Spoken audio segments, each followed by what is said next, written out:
ഇതുവരെ നിന്നോടു പരിഭവം മാത്രമേ പറഞ്ഞുള്ളൂ, എന്റെ പരിതാപം മാത്രമേ പറഞ്ഞുള്ളൂ.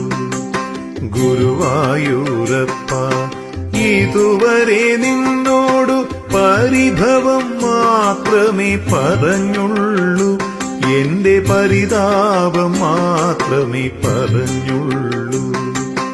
അവിടുത്തെ കാരുണ്യം ഓർക്കുമ്പോൾ ഇതരുതായിരുന്നെന്നോ തോന്നുന്നു.